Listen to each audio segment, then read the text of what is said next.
pu se refaire la mise. Et oui, c'était la possibilité pour lui, mais très vite repris effectivement par Noah Liebert, qui a su redonner un petit peu ce rythme de manche.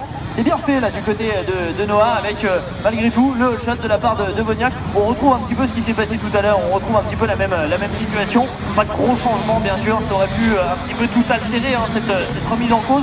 Mais on va retrouver quasiment les 5 premiers pilotes que l'on avait tout à l'heure qui étaient très bien sortis, qui reprennent un petit peu leur droit sur la piste. Et puis on retrouve ce peloton encore très compact dans les quelques premiers virages. Ça va s'étirer un petit peu comme tout à l'heure. Noah Liebert qui a déjà passé la surmultipliée.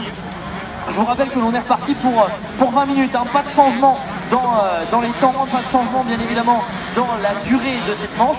C'est pour ça que tout à l'heure ils auraient dû couper un petit peu gaz dès la vue du drapeau rouge, parce qu'ils certains se sont fatigués peut-être un petit peu pour rien.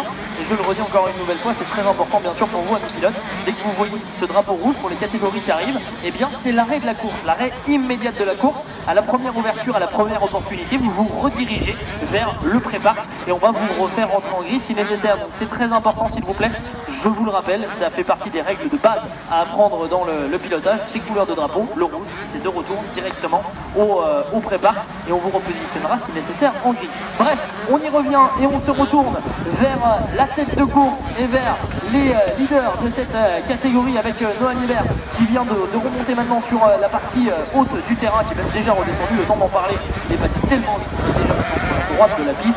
Yann Wozniak qui a fait une très très belle sortie de grille. On a toujours ce dossard numéro 7 de Rémi Marquis qui se positionne toujours très très bien dans ses close-up. Florian Lucasson, lui, a fait un beau départ, je crois aussi, qui a